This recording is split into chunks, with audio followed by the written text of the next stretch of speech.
నమస్కారం అండి. తెలంగాణ రాష్ట్ర వ్యాప్తంగా ఉన్నటువంటి ఆసరా పెన్షన్ లబ్ధిదారులకు సంబంధించి ప్రభుత్వం నుంచి ఇప్పుడిప్పుడే గుడ్ న్యూస్ అయితే అందించారనమాట.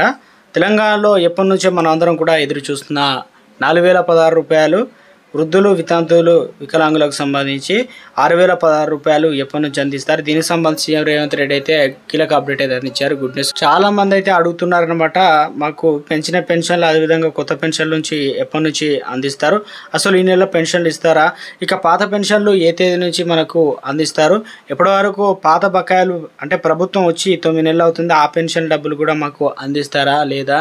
ఈరోజు అనగా తెలంగాణ రాష్ట్ర ప్రభుత్వం నుంచి మంచి అప్డేట్స్ అయితే అందించిందనమాట. రేపు ఏ జిల్లాలో డబ్బులు పడతాయి, సో ఎంత మొత్తంలో పడుతుంది, ఎవరెవరికి జమ అవుతుంది, కొత్త పెన్షన్లలో కొంతమందికి అయితే పడుతుందని, సో దీనికి సంబంధించిన పూర్తి వివరాలు అయితే వీడియో రూపంలో తెలుసుకుందామండి. వీడియోను చివరి వరకు చూడండి, కంప్లీట్ ఇన్ఫర్మేషన్ అయితే అర్థమవుతుంది. మరోసారి ఛానల్ చూస్తున్నట్లయితే తప్పకుండా ఛానల్ సబ్స్క్రైబ్ చేసుకొని bell button all notification activate చేసుకోండి. అదేవిధంగా చూస్తున్నారు కానీ లైక్ చేయడం మర్చిపోతున్నారండి, దయచేసి లైక్ చేయండి. లేట్ చేయకుండా వీడియోలోకి అయితే వెళ్ళిపోదామండి. మనం తెలంగాణలో ఇప్పటికే మనకు ఆసరా పెన్షన్లు అయితే ఇస్తున్నారు. ఆసరాను చేయుత పెన్షన్గా పెంచి ఇక ప్రభుత్వం అయితే ఆ డబ్బులు అయితే ఇవ్వడానికి కాంగ్రెస్ ప్రభుత్వం అయితే ముందుకు వచ్చిందనమాట. ఎందుకంటే పథకంలో మార్పులు కీలక చేశారు కాబట్టి ఇప్పటికే ఎవరైతే డబుల్ పెన్షన్లు తీసుకుంటున్నారో వారందరినీ గుర్తించారు.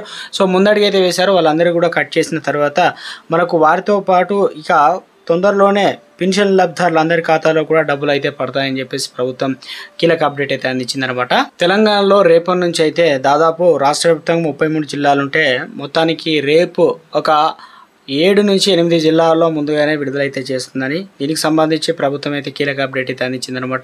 సో ఎంత డబ్బులు ఇస్తారో ఏంటంటే మనకు దాదాపు 2016 రూపాయలు 4016 రూపాయలు అయితే మీరు గత నెలలో ఏ రకంగా తీసుకున్నారో అదే రకంగా తీసుకోవచ్చండి. కొన్ని జిల్లాల వారికి పడుతున్నాయి, కొన్ని జిల్లాల వారికి లేట్ అవుతుంది, మొత్తానికి అయితే డబ్బులు పడతాయని చెప్తున్నారు. అదేవిధంగా పెంచిన పెన్షన్లకు ఏదైతే కొత్తగా పెన్షన్లకు సంబంధించి వెయిట్ చేస్తున్నారో వారికి సంబంధించి దసరా పండుగ కానుకగా అయితే ఇవ్వనున్నారన్నమాట. సో ఇదండి మనకు లేటెస్ట్ అప్డేట్. వీడియో నచ్చినట్లయితే ఒక లైక్ చేయండి, కొత్తగా ఛానల్ వస్తే సబ్స్క్రైబ్ చేసుకోండి, డైలీ ఫాలో అవుతుండండి. Thanks for watching.